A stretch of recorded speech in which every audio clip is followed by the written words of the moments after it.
রাধে রাধে বন্ধুরা, কেমন আছো তোমরা সবাই? আমি আনা তোমাদের সামনে নিয়ে চলে এসেছি আমার একটা নতুন ব্লগ। আজকে আমি যাচ্ছি একদম শান্তির মাঝে, একটা ভক্তিময় পরিবেশে, অর্থাৎ মায়াপুরে। এই জায়গাটা শুধু একটা গন্তব্য নয়, এটা একটা অনুভূতি। এই জায়গাটা শুধু ঘুরে দেখা নয়, মনটাকে শান্ত করার একটা উপায়। চলো আজকের ব্লগে তোমাদের নিয়ে চলি মায়াপুরের অলিগলি, মন্দির প্রাঙ্গণ আর সেই অপূর্ব দৃশ্যগুলোর মধ্যে দিয়ে। তাহলে চলো শুরু করা যাক। জয় শ্রীকৃষ্ণ। শ্যামনগর থেকে সকাল 6:25-এ কৃষ্ণনগর সিটি লোকাল ধরে আমরা বেরিয়ে পড়েছি। আমাদের ট্রেনের গন্তব্য এখন কৃষ্ণনগর।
এখন সকাল 8টা বাজে। কৃষ্ণনগর প্ল্যাটফর্ম নম্বর 2-তে আমাদের ট্রেন এসে দাঁড়ালো। তো আগে স্টেশনের বাইরে যাই। স্টেশনের বাইরে বেরিয়ে আসলাম এবং তোমরাও বাইরে বেরিয়ে আসলে এখানে অসংখ্য টোটো, অটো, বাস সবকিছুই পাবে। তা তোমরা যেটা সুবিধা মনে করবে সেটাতেই যাবে। এখন বর্তমান টোটোতে 40 টাকা করে, অটোতে 50 টাকা, 60 টাকা, যে যেরকমভাবে পাচ্ছে। কেউ বা তোমরা নিজেরাই একটা গোটা অটো বা টোটো রিজার্ভ করেও চলে যেতে পারো এই মায়াপুর মন্দিরে।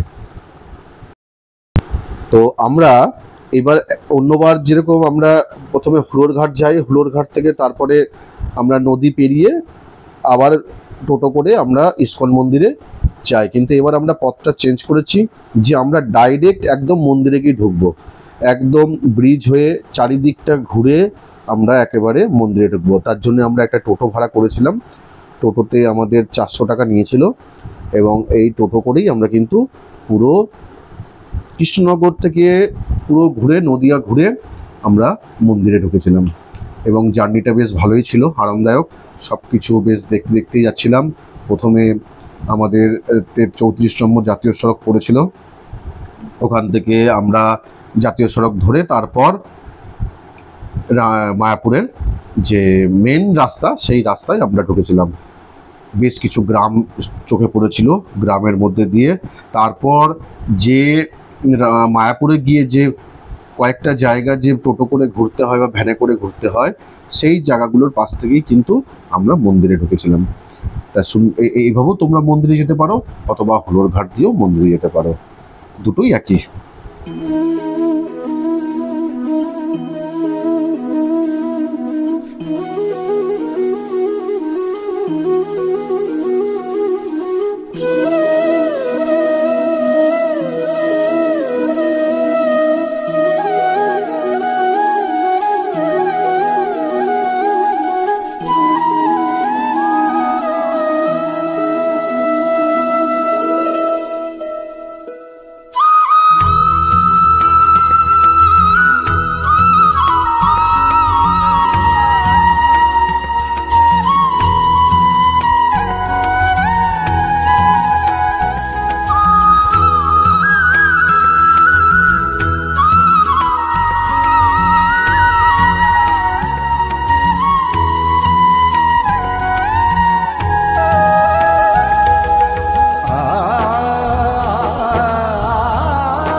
এবার আমরা 4 নম্বর গেটে দিয়ে এবার আমরা মায়াপুর দর্শন করেছি।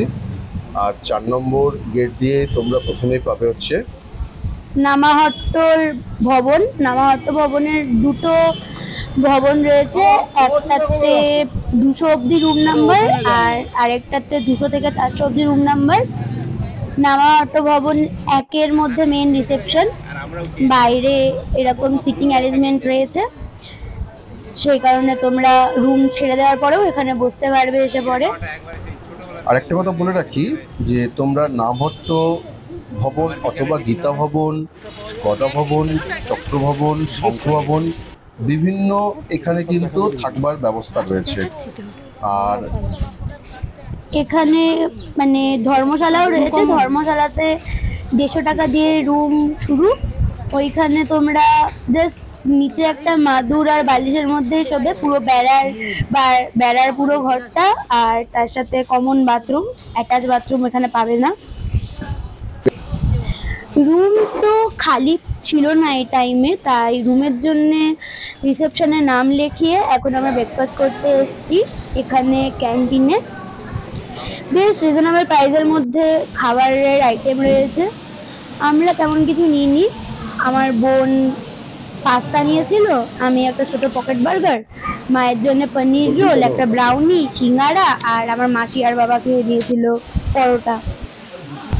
ভবনের বাইরেটা খুব সুন্দর দৃশ্য এবং এই গদা ভবনের পাশেই কিন্তু এই প্রসাদের ক্যান্টিনটা রয়েছে। এই ক্যান্টিনে কিন্তু তোমরা এসে কিন্তু খেতে পারো, বাইরের খাবারের থেকে এখানে সস্তা এবং বেশ হেলদি খাবার। চারিদিকে গ্রিনারি, পুরো সবুজ সবুজ গাছপালা। এই দেখো তোমাদেরকে দোতলা আম গাছ দেখাচ্ছি, এই ভিতরে অনেক রকমই আম গাছ আছে, তো কিছু আমও হয়েছে আবার আমের মুকুলও এসেছে। এটা দোতলা গাছ আর প্রচণ্ড রোদ্দুর। আমরা মন্দিরের দিকে যাচ্ছি এবং পুরো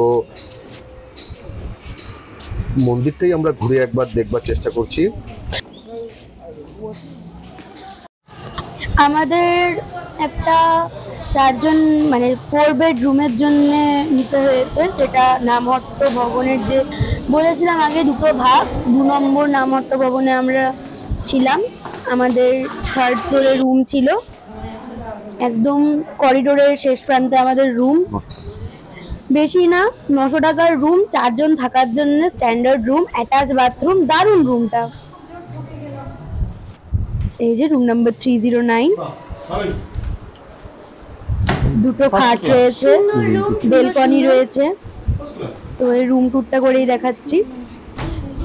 ওদিকে বেলকনি রয়েছে, এখানে একটা কভার্ড রয়েছে, তুমি তাই না, আর বাথরুম।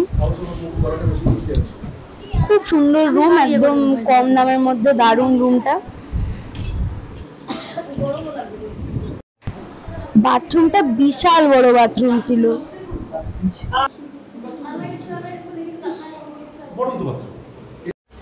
তো রুমে ফ্রেশ হয়ে পর এখন বেরিয়ে গেলাম। ইসকনে এখন এই নতুন জিনিসটি প্রচার শুরু করেছে, এটা হচ্ছে গিয়ে গঙ্গা সাফারি আর গঙ্গা পূজার মায়াপুর থেকে শুরু করেছে। এখানে 100 টাকা করে পার পার্সন টিকিট। মন্দিরের যাওয়ার পথে বেশ কিছু দোকান আছে, আর এই দেখছো নতুন যে মন্দিরটা এখনো উদ্বোধন হয়নি, এখনো কাজ চলছে। আর আমরা যে মন্দিরে যাচ্ছি তোমাদেরকে একটা জিনিস বলে রাখবো, যে মন্দিরে ঢোকার সময় কিন্তু কোনো মোবাইল ফোন, কোনো নেশার জিনিস বা বিড়ি, দেশলাই এই জাতীয় কোনো পদার্থ নিয়ে কিন্তু মন্দিরে ঢুকবে না। এখানে কিন্তু পুলিশ সার্চ করে কিন্তু সব বের করে ফেলে দেবে। আরো একটা ইনফরমেশন যেটা দেওয়ার আছে, এখানে অ্যাটলিস্ট কেউ 1 পিস জাতীয় ড্রেস বা স্কার্ট জাতীয় ড্রেস পরে এসো না। কুর্তি, চুড়িদার, শাড়ি বা লং স্কার্ট যেগুলো, ওগুলো পরে আসতে পারো। যেহেতু মন্দিরের ভেতরে তো ফোন অ্যালাউড ছিল না, সে কারণে ভেতরে দেখাতে পারিনি। মন্দির থেকে বেরিয়ে এখন ফোন টোন নিয়ে পরে এখন খাবারের জন্য লাইন দিয়েছি, প্রচুর লাইন। আর এই খাবারের 60 টাকা টিকিট ছিল। পায়েস, ভাত, একটা পনির দিয়ে আলু দিয়ে তরকারি, আর একটা মিক্সড ভেজ। আর এখন এখানে খাবার বলতে নিয়ম করেছে বাফেট টাইপের, নিজের খাবার তুমি নিজেই নাও, আবার নিজেদের প্লেটগুলো নিজেরাই ধুয়ে দাও। দুপুরবেলা রেস্ট করেই বেরিয়ে পড়লাম 1 ঘন্টার গঙ্গা সাফারিতে, যেটা আগে বলেছিলাম 100 টাকা করে টিকিট। 4টে থেকে 5টা অবধি তোমাদের গঙ্গায় নিয়ে যাবে, আর 8 ঘন্টা আগে এখানে চলে আসতে বলা হয়েছিল 3:30টার সময়। আমাদের মানে নামহট্ট ভবন থেকে বেরিয়েই টিকিট কাউন্টার ছিল, তো বেরিয়ে পরে আমরা এখন মন্দিরের বাইরে যাচ্ছি। এনারাই টোটো ঠিক করে দেবে, টোটোতে 10 টাকা করে ভাড়া নেবে। আমরা টোটোতে উঠে পড়েছি, 5 জন ছিলাম আমরা। বেরিয়ে পড়লাম গঙ্গা আরতি, গঙ্গা সাফারি করার জন্য।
তো আমরা ঘাট থেকে নৌকাতে উঠে পড়েছি। নৌকাতে সিট ছিল 2 সাইডে, আর অনেক বড় নৌকা ছিল, প্রায় 40 থেকে 50 জন আমরা বসেছিলাম।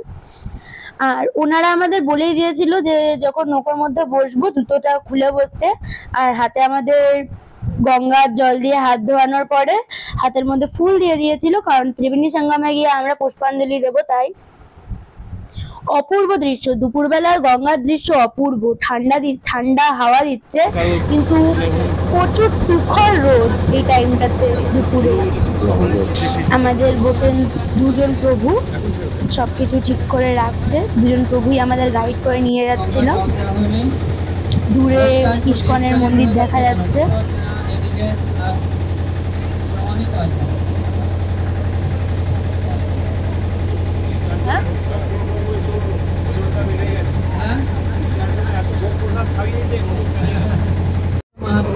মায়াপুরে আসলে দুটো জিনিস হামেশাই হতেই থাকবে। আপনি হাতও তালি দেবেন, ডান্সিংও করবেন, আবার বেশি বেশি খাওয়া হয়ে যাবে, তো ডায়েট কন্ট্রোল থাকবে। ঠিক আছে, তো এটা ছিল প্রভুপাদের বিশেষ কৃপা এটা। ঠিক আছে, তো আমাদের গঙ্গা জল দেওয়া হচ্ছে সবার হাতে, সকলে হাত ধুয়ে নেবেন। শ্রী বিষ্ণু শ্রী বিষ্ণু শ্রী বিষ্ণু, এই মন্ত্র দ্বারা আমরা গঙ্গা জল স্পর্শে পবিত্র হয়ে যাচ্ছি। এই গঙ্গা ভাগবতের 9ম স্কন্ধে 9ম অধ্যায় 9ম শ্লোকে এই গঙ্গার মহিমা বর্ণনা করা হয়েছে। এই গঙ্গা কিভাবে আসলো, তো দেখা যায় সত্যযুগের ঘটনা, যে গঙ্গা সত্যযুগে যখন বলি মহারাজ কশিপুর সম্পূর্ণরূপে বিষ্ণু বিদ্বেষী, আর সেই ঘরে তারই পুত্র, সে কিনা সম্পূর্ণরূপে কৃষ্ণ ভক্ত। দেখুন কি চমৎকার ব্যাপার।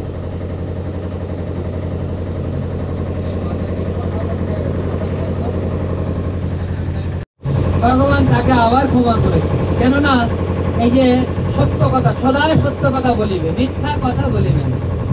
যেমন কর্ণ যখন স্নান করে এসেছিলেন, তখন সঙ্গে সঙ্গে ওনার কন্ডল যে কবচ, সেটা ব্রাহ্মণ দেশে এসে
कृपा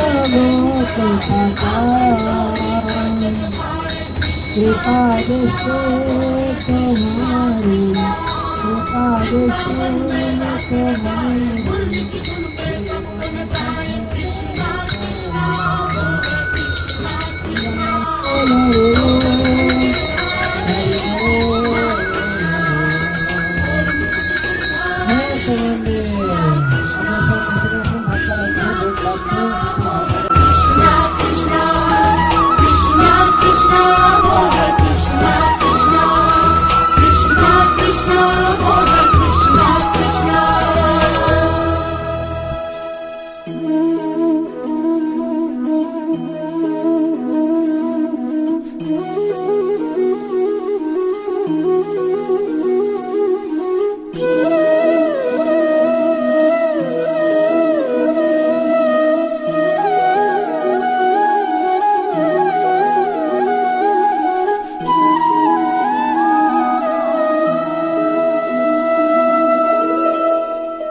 তো আমরা গঙ্গা বিহার করে পর চলে এলাম। এখন আস্তে আস্তে সন্ধ্যা হচ্ছে।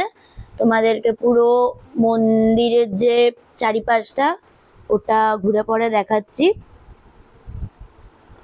মনোরম পরিবেশ এই সময় মন্দিরের এখানে। দেখো দূরে কাঠের স্তূপ অনেক রয়েছে। ওই কাঠের স্তূপ দিয়েই মানে কাঠের জাল দিয়ে পরে এখানে রান্না হয়। প্রচুর কাঠ স্তূপ করে রাখা রয়েছে। চারিদিকে কত গাছপালা দেখো। পরিবেশ একেবারে শান্ত আর মনোরম। এ দেখো কাঠের স্তূপ গুলো সামনে থেকে, প্রচুর কাঠ রয়েছে এখানে। দূরে ওই হচ্ছে গীতা ভবন। গীতা ভবনেও রুমস রয়েছে, এসি রুমস আর নন এসি রুমস দু ধরনেরই।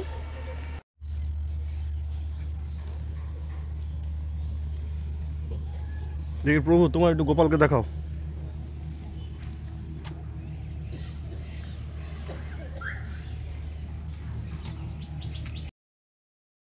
তো সামনে এটা গীতা ভবনের রাস্তা। দেখো প্রচুর ল্যাম্পপোস্ট রয়েছে আর চারিদিকে এরকম মাঠের মতন জায়গা, প্রচুর গাছপালা। মানে এই মায়াপুর মন্দিরের চারিপাশের পরিবেশ এত মনোরম আর এত সুন্দর। এই দেখো এখানে একটা পার্ক রয়েছে বাচ্চাদের খেলার জন্য এবং লোকেদের বসে পড়ে রেস্ট নেওয়ার জন্য। খুব সুন্দর পার্ক এটা।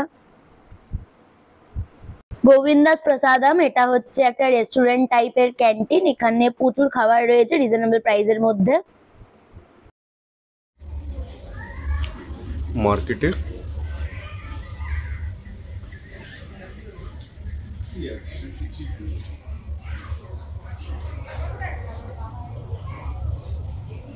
তো ভেতরে এটা একটা শপিং মার্ট। এখানে কেনাকাটার প্রচুর জিনিস পাওয়া যায়। গ্রসারি আইটেম থেকে শুরু করে স্ন্যাক্স, ফ্রুটস, ভেজিটেবলস এটসেট্রা পাওয়া যায় এখানে। তারপরে ছাতা দেখো, এখানে ছাতাও পাওয়া যায়। স্টেশনারি আইটেমও কিছু কিছু পাওয়া যায় এখানে। সাবান, শ্যাম্পু সবই পাবে। টুথপেস্ট অ্যান্ড অল সবই পাওয়া যায় এখানে মোরলেস।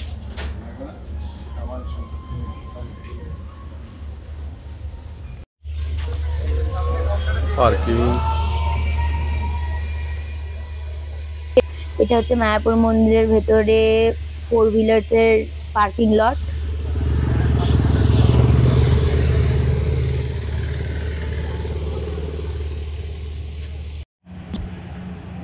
মন্দিরের ভেতরে বেশ কিছু আম গাছ লাগিয়েছে। দেখো ল্যাংড়া আম। আমি এগুলোকে সুন্দর করে এখানে তুলেছি তোমাদেরকে দেখাবার জন্যে।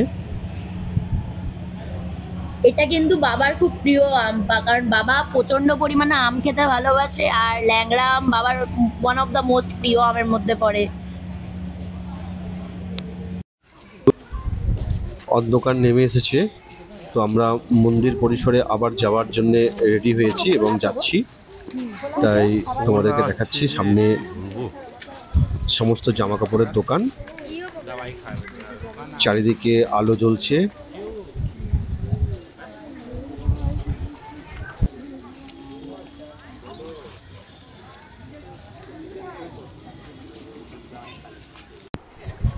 সামনে এটা গদা ভবন। এই গদা ভবনের রেস্টুরেন্টে সকালে খেয়েছিলাম, তাই গদা ভবনটাও দেখিয়ে দিচ্ছি। এখানে প্রত্যেকটা আলাদা আলাদা ভবন, আলাদা আলাদা সমস্ত ব্যবস্থাপনা।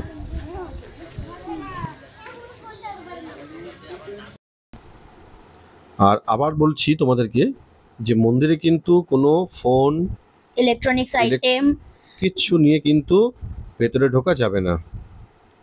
বা কোনো শার্প কোনো জিনিস, মানে কাঁচি ছুরি, ওই জিনিসগুলো মন্দিরের ভেতরে কিন্তু অ্যালাউড না।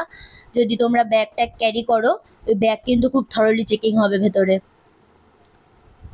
আর হাঁটু বা অ্যাঙ্কেল লেন্থের ড্রেসও কিন্তু এখানে তেমন অ্যালাউড না। এখানে কিন্তু খুব সোবার ড্রেস, শাড়ি, চুড়িদার এসবই পরে আসা অ্যালাউড রয়েছে। কোনো বাজে ড্রেস এখানে অ্যালাউ হয় না।